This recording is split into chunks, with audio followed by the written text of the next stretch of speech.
Mes parents veulent que je paie le mariage luxueux de ma sœur, mais ils ne m'ont jamais rien donné. Je n'ai jamais été le fils préféré. Cela a toujours été clair depuis très jeune. Mais maintenant, ma famille a dépassé les bornes. Ils veulent que je paie pour le mariage luxueux de ma sœur. La même sœur qui a toujours tout eu gratuitement, alors que j'ai toujours dû me battre pour chaque centime. C'est lors d'un dîner en famille qu'ils ont lâché la bombe. Entre rire et un toast, ma mère a dit: alors, puisque tu as une vie confortable, nous pensions qu'il serait juste que tu aides ta sœur à avoir le mariage de ses rêves. Après tout, la famille aide la famille, n'est-ce pas? Je suis resté sans réaction. Le plus absurde, ils ne me demandaient pas de les aider. Ils avaient déjà supposé que je paierais tout. Ils parlaient comme si je leur devais cela, comme si c'était une obligation pour moi. Mon esprit a commencé à tourner.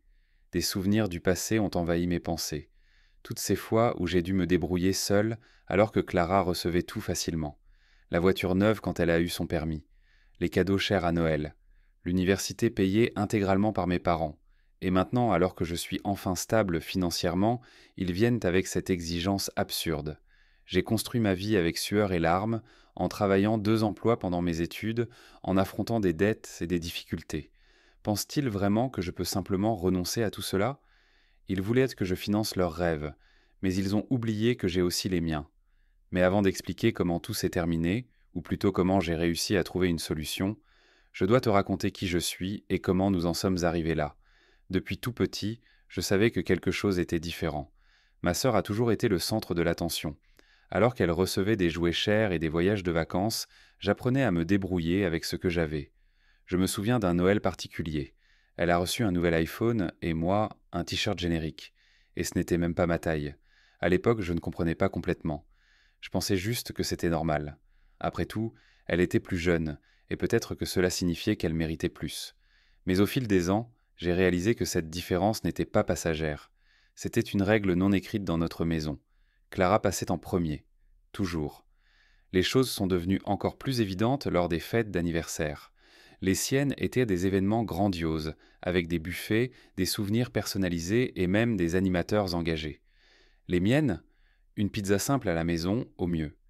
Je m'étais habitué à attendre moins, à ne pas créer d'attente, mais cela ne rendait pas la différence moins douloureuse. À l'adolescence, le fossé n'a fait que s'élargir. Ma sœur a eu une voiture dès qu'elle a eu son permis de conduire. Moi, je prenais le bus pour aller à l'école et au travail. Quand j'ai demandé pourquoi je ne pouvais pas en avoir une aussi, ma mère a répondu sans hésiter: elle en a plus besoin que toi. C'est dangereux pour une fille de se déplacer seule. Ces mots résonnent encore dans ma tête. Elle en a plus besoin. Comme si ma sécurité était secondaire, comme si je n'avais pas droit aux mêmes opportunités qu'elle. C'était une justification que j'ai entendue tant de fois que j'ai presque fini par l'accepter.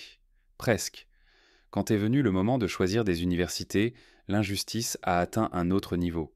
Mes parents ont payé intégralement ses études. Résidence, frais de scolarité, même une allocation généreuse pour s'amuser. Moi, ils m'ont dit qu'il était important d'apprendre à valoriser l'argent et que ce serait bien pour moi de travailler tout en étudiant. Il n'y avait pas d'économie pour moi. Il n'y avait pas d'investissement dans mon avenir. Je n'ai pas eu d'autre choix que de travailler à mi-temps tout en faisant mes études. Je dormais peu, je mangeais mal, j'accumulais des dettes de prêts étudiants. Ce furent des années difficiles. Mais au fond, je pensais que lorsque j'aurais terminé et réussi, mes parents seraient enfin fiers de moi, qu'ils verraient mes efforts et me traiteraient de manière équitable. Mais je me trompais. Quand j'ai décroché mon premier emploi décent, il n'y a pas eu de célébration. Pas de dîner spécial, pas de mots de fierté. Quand j'ai payé mon premier appartement seul, j'ai seulement entendu un félicitations sans émotion. C'était comme si tout ce que j'avais fait était attendu, comme si c'était la chose la plus naturelle du monde. D'un autre côté, quand ma sœur a décroché un emploi médiocre et a déménagé dans un appartement payé par mes parents, ils ont organisé une fête. Il y avait même du champagne. C'était surréaliste de voir tout cela et de sentir que, pour eux, son mérite était plus grand que le mien. Comme si ces réalisations valaient plus parce qu'elles avaient été facilitées. Le temps a passé et j'ai continué à construire ma vie. Avec sacrifice, dévouement et beaucoup de force de volonté, j'ai atteint une position stable financièrement. Enfin, j'ai commencé à récolter les fruits de mes efforts. Mais au lieu de reconnaissance, j'ai reçu cette nouvelle demande: financer le mariage de ma sœur. Maintenant, avec son mariage qui approche, il me demande de tout financer comme si c'était la chose la plus normale du monde. Et le plus effrayant, Ils pensent vraiment que je vais accepter. Pour eux, il semble juste que je supporte quelque chose que je n'ai jamais eu besoin et que je n'ai jamais reçu. Ce qui me blesse le plus, c'est que, pour ma famille, mes efforts n'ont jamais rien signifié. J'étais juste un moyen pour qu'ils continuent à choyer ma sœur. Et maintenant, au lieu de me soutenir ou de me donner du crédit pour tout ce que j'ai accompli, ils s'attendent à ce que je sois le distributeur automatique de la famille. Je voulais avoir une famille que je pourrais aider avec plaisir. S'ils m'avaient soutenu, s'ils m'avaient traité de manière équitable, je n'aurais pas hésité. Mais cette attente unilatérale, cette idée que je suis obligé de donner quelque chose simplement parce que j'ai réussi par moi-même, me révolte. Et c'est ici que commence le véritable conflit. Parce que, franchement, je refuse d'accepter cela. Mais avant de raconter comment j'ai affronté la situation, je dois montrer comment cette demande absurde a déclenché une crise familiale que personne n'attendait. Mon refus a été immédiat. Non, ai-je dit, sans détour. Je m'attendais à du choc, peut-être un peu de déception, mais leur réaction a été bien pire. Mon père a tapé du poing sur la table, ma mère est restée bouche bée, et ma sœur, ma sœur a commencé à pleurer comme si le monde s'écroulait. Comment peux-tu être si égoïste a lancé ma mère. Nous avons toujours tout fait pour toi. Cela m'a touché d'une manière étrange. Tout pour moi? J'ai ri, un rire sans humour. Tout pour moi? Comment exactement? J'ai payé mes études, payé mes factures, construit ma vie seule. Pendant ce temps, vous lui avez tout donné sur un plateau. Et maintenant, vous voulez que je paie encore plus? Le silence qui a suivi était assourdissant. Ma mère semblait incapable de traiter ce que j'avais dit. Elle a secoué la tête, comme si elle essayait de trouver une réponse adéquate, mais rien ne sortait. Mon père, quant à lui, était visiblement irrité. Son visage rouge trahissait la colère qu'il pouvait à peine contenir. « Tu ne comprends pas, Luis, a-t-il finalement dit, la voix chargée de frustration. Ce n'est pas seulement une question d'argent, c'est une question d'honneur familial. Nous devons montrer que nous sommes capables d'offrir le meilleur à notre fille. Honneur familial? Ai-je répété, incrédule. Depuis quand cela signifie-t-il sacrifier mon avenir? Vous ne vous êtes jamais soucié de moi de cette manière. Quand j'avais besoin d'aide, j'étais ignoré. Maintenant, parce que j'ai réussi, je suis obligé de tout financer? Ma sœur a reniflé, essayant de paraître victime. Mais tu as de l'argent, non? Qu'est-ce que ça coûte d'aider ta famille? Ah, bien sûr, j'ai de l'argent. Donc, maintenant, je suis responsable de tout financer. Ma patience était à bout. Vous avez une idée de combien coûte un mariage luxueux? Nous parlons de dizaines de milliers. Vous avez même pensé à ce que vous demandez? Mon père m'a regardé comme si j'étais un étranger. C'est le minimum que tu puisses faire pour ta sœur. Tu as une carrière stable.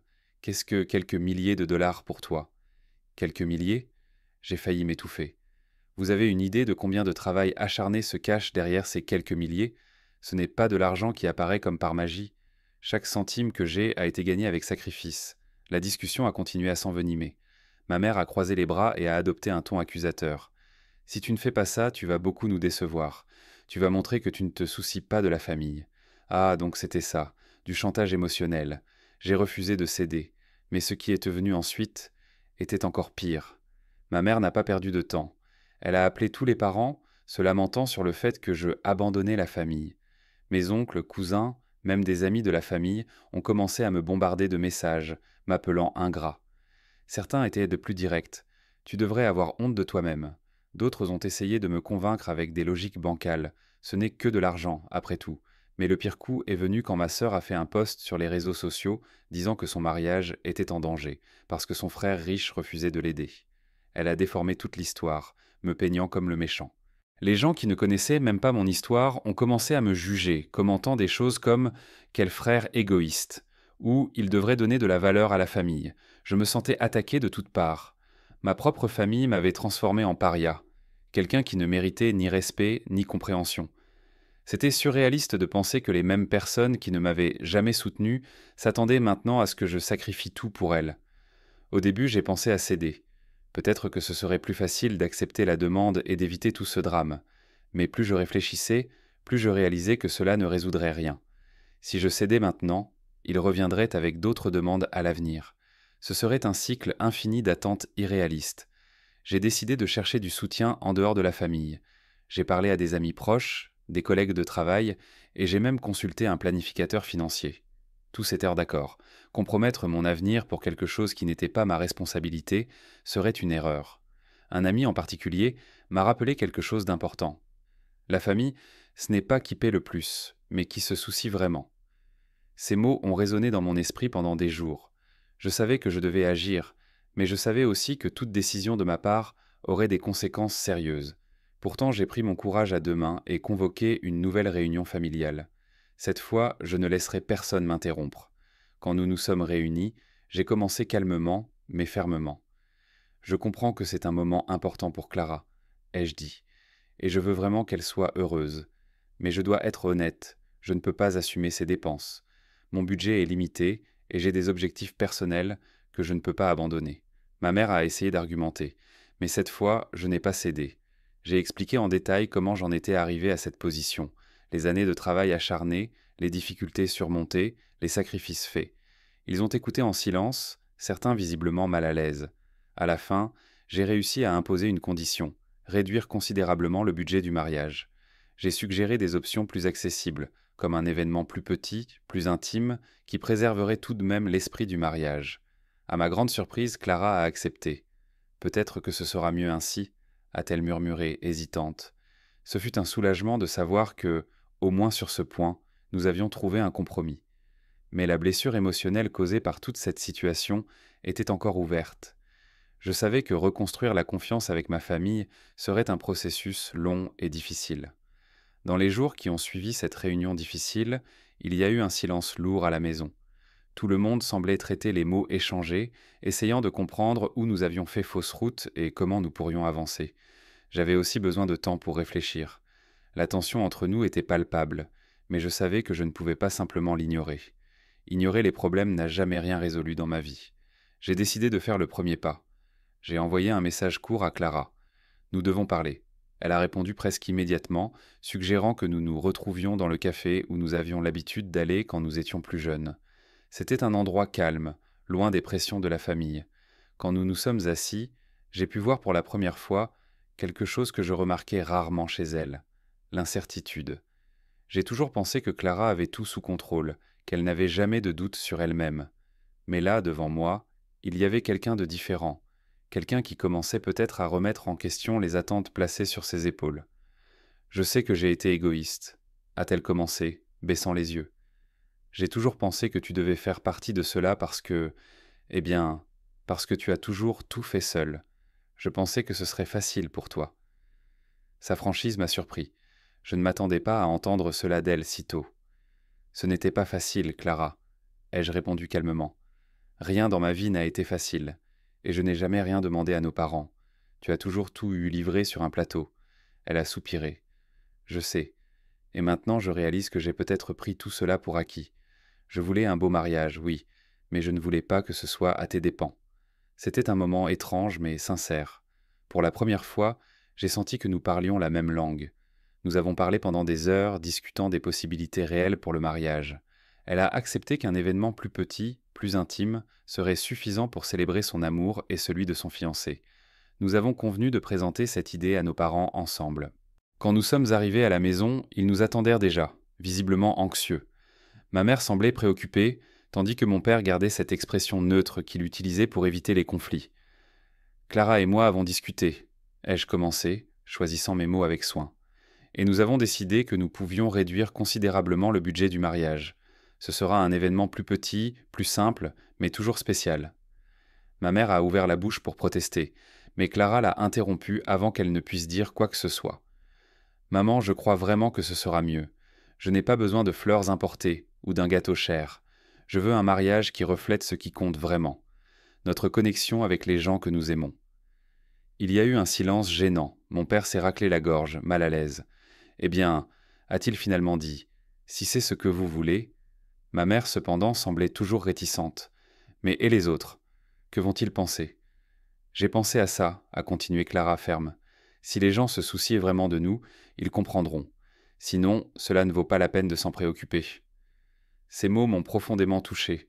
C'était comme si Clara avait enfin trouvé sa propre voie, quelque chose que je n'avais jamais imaginé arriver. Ma mère a soupiré, vaincue, mais a finalement accepté. « D'accord », a-t-elle murmuré. « Faisons comme ça. » Les semaines suivantes ont été consacrées à l'organisation du nouveau mariage. C'était un processus plus léger, moins stressant. Clara et moi avons travaillé ensemble sur plusieurs décisions, des lieux aux détails finaux. Il y avait un sentiment de collaboration que nous n'avions jamais expérimenté auparavant. Le jour du mariage, tout s'est déroulé parfaitement. Le lieu était petit, mais accueillant. Les tables étaient décorées simplement, avec des fleurs locales et des arrangements faits à la main par des amis proches. Il y a eu des rires, des câlins et des larmes de bonheur. Pendant le discours, Clara a mentionné quelque chose que personne n'attendait. Je veux remercier spécialement mon frère, Luis, de m'avoir rappelé ce qui compte vraiment. Il m'a appris que le bonheur ne vient pas des chiffres ou du statut, mais de l'amour et de la compréhension. J'ai senti mon cœur se serrer. Ces mots étaient les plus que ce que j'aurais pu imaginer. Après l'événement, Clara m'a approché et a dit « Merci de ne pas avoir abandonné ». En réponse, je n'ai pu que sourire. Cependant, la véritable transformation s'est produite en moi. En affrontant ma famille et en imposant des limites claires, j'ai appris quelque chose d'important. Protéger mon bien-être ne signifie pas être égoïste. Cela signifie respecter qui je suis et ce que j'ai construit avec tant d'efforts. Cette leçon a changé ma perspective sur les relations familiales dans leur ensemble. Aujourd'hui, notre relation est différente. Nous ne sommes pas parfaits et il y a encore des moments de tension occasionnelle, mais il y a une base de respect mutuel qui n'existait pas auparavant. Et honnêtement, c'est tout ce dont j'avais besoin. Le mariage de Clara a été un tournant dans ma vie, non seulement parce que c'était un événement significatif pour elle, mais parce qu'il représentait un changement profond dans la dynamique de notre famille. Pour la première fois, j'ai senti qu'il y avait un équilibre entre nous. Ce n'était pas parfait, bien sûr, mais c'était un début. Dans les mois qui ont suivi, j'ai réalisé que quelque chose en moi avait aussi changé. J'ai appris que dire non est parfois la seule manière de protéger nos limites. Pendant des années, j'ai porté la croyance que je devais répondre aux attentes des autres, même lorsque cela signifiait sacrifier mes propres besoins. Mais maintenant, je comprends que cette mentalité ne me mènerait qu'à l'épuisement émotionnel et financier. Je ne dis pas que je suis immunisé contre la culpabilité ou la peur de décevoir les gens que j'aime. Ces émotions sont toujours là, comme elles l'ont toujours été. Cependant, j'ai appris à les reconnaître et à les gérer de manière plus saine. Quand quelqu'un essaie de me mettre la pression aujourd'hui, je m'arrête et réfléchis. Cette demande est-elle juste? Est-elle alignée avec mes valeurs et mes priorités? Si la réponse est négative, je sais que j'ai le droit de refuser sans me sentir coupable. Cette nouvelle posture a eu des conséquences inattendues. Certains parents et amis plus éloignés ont continué à me critiquer, insistant sur le fait que j'aurais dû faire plus pour le mariage de Clara. Mais étonnamment, beaucoup d'autres, ont commencé à me voir différemment. Ils admiraient en ma capacité à imposer des limites et à défendre mon espace. Un collègue de travail a même commenté « Tu sembles plus léger ces derniers temps ». Peut-être que c'était vrai. En prenant le contrôle de ma vie, j'ai gagné une paix intérieure que je cherchais depuis longtemps. Ma relation avec Clara a évolué de manière significative. Elle a toujours ses caractéristiques uniques, cette confiance naturelle que j'ai toujours admirée, mais maintenant elle montre aussi plus d'empathie et de considération pour moi. Nous discutons régulièrement et nos interactions sont moins compétitives et plus collaboratives. Parfois, elle me demande même des conseils sur des questions financières et personnelles. Cela n'aurait jamais eu lieu auparavant. Avec mes parents, la transformation a été plus lente, mais tout aussi importante. Ma mère, malgré sa résistance initiale, a commencé à reconnaître que ses attentes étaient irrationnelles. Lors d'une conversation récente, elle a admis « Nous avons peut-être été injustes envers toi au fil des ans ». C'était un moment révélateur pour nous deux. Je n'attendais pas d'excuses explicites, mais ce commentaire sincère signifiait beaucoup pour moi. Mon père, quant à lui, reste réservé, mais j'ai remarqué de petits changements dans son comportement. Il me consulte plus fréquemment sur les décisions familiales, montrant une véritable valorisation de mes opinions. En regardant en arrière, je réalise que cette situation aurait pu prendre des tournures très différentes. Si j'avais cédé à la pression et financé le mariage luxueux, j'aurais probablement eu des ressentiments refoulés qui auraient fini par éclater plus tard. Au lieu de cela, j'ai affronté le problème de front et trouvé une solution qui respectait à la fois mes conditions et les siennes.